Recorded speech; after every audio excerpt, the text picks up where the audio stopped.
Bonjour, bienvenue à cette présentation de Project Flow 1.3, nouveauté de mars 2012. La grande nouveauté, c'est l'apparition des actions hiérarchiques. Donc dans l'onglet Actions hiérarchiques, donc qui est symbolisé ici par action H, on voit apparaître donc un ensemble d'actions qui peuvent être créées de façon hiérarchique. Donc on voit aussi apparaître un bouton Nouveau fils, nouvelle action racine.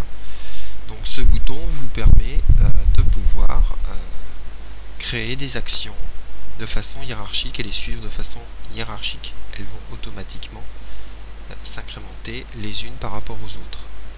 Vous avez la possibilité donc de tout diminuer, tout d'augmenter, mais vous avez aussi la possibilité de rester dans l'ancien fonctionnement. Donc pour cela, pour passer en action hiérarchique, nous allons dans le menu global et ici on voit apparaître donc une petite puce New qui vous indique qu'effectivement action hiérarchique vient juste d'arriver. Si je désélectionne, je constate ici qu'on revient à action normale et là les actions apparaissent de façon entre guillemets plane les unes derrière les autres. Tandis que si je reclique sur action hiérarchique et que je reviens, donc cette fois-ci je vois bien action H qui apparaît et donc les actions sont classées de façon hiérarchique et dépendant les unes des autres. Évidemment il y aura une dépendance d'avancement. L'action principale ici par exemple, si je dis que cette recette avance à 60%, l'action principale avance de autant à 30%. Elles sont donc liées les unes aux autres.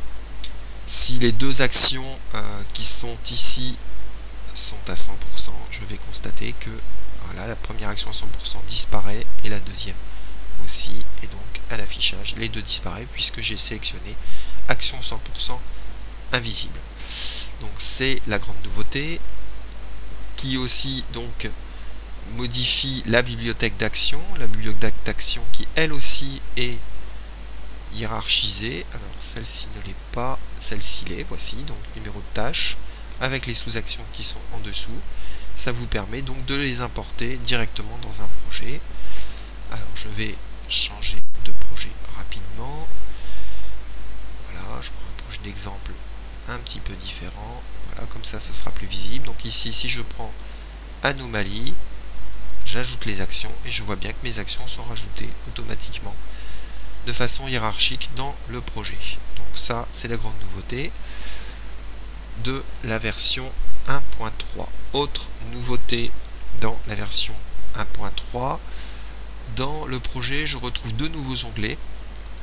Recherche sur action, recherche sur date. Donc ces deux onglets permettent de faire des recherches littérales, full text, sur l'ensemble des intitulés.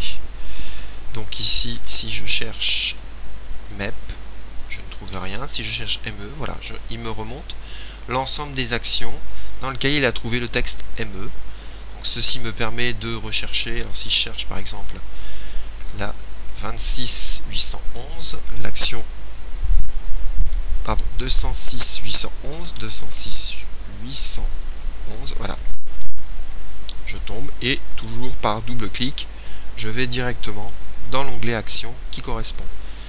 Donc dans la partie projet, on retrouve donc une recherche plein texte sur le texte, le titre ainsi que le descriptif, et même chose pour les recherches sur la date ou le descriptif de la date. On a une recherche plein texte, nouveauté encore une fois de la version 1.3.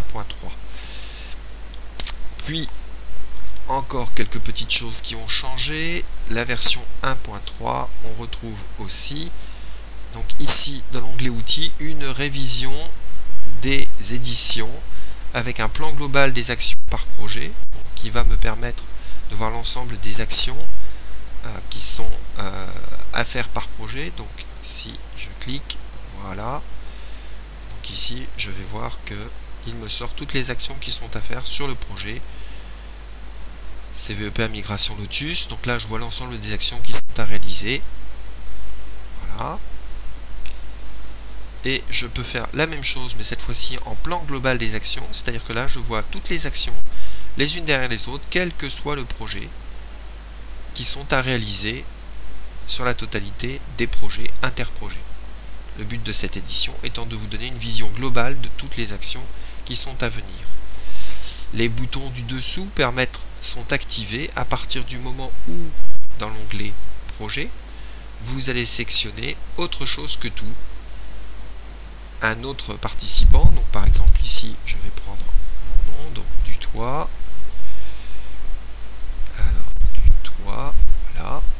Et donc là, quand je vais retourner dans l'onglet Affaires, Outils, je vois donc apparaître uniquement, cette fois-ci, le plan global de mes projets et le plan global action, encore une fois, de mes projets et non les plans de tous les projets, puisque je le rappelle, Project Flow peut être partagé par plusieurs utilisateurs à condition d'être installé sur une ressource partagée et d'être exécuté l'exé sur chaque poste.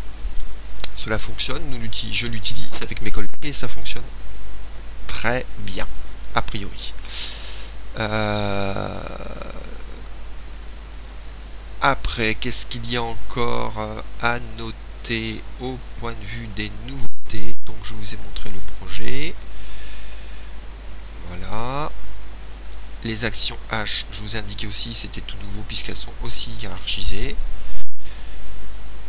Il y a quelques révisions de saisie dans les différents champs dans lesquels il y a la première lettre systématiquement en majuscule. Donc cette modification a été faite aussi dans tout ce qui est action et dans tout ce qui est date. Si grande nouveauté, vous avez la possibilité ici de pouvoir déplacer, agrandir les champs, de les déplacer. Ici dans Contact aussi, vous avez la possibilité de moduler pour pouvoir avoir des listes plus visibles et plus grandes.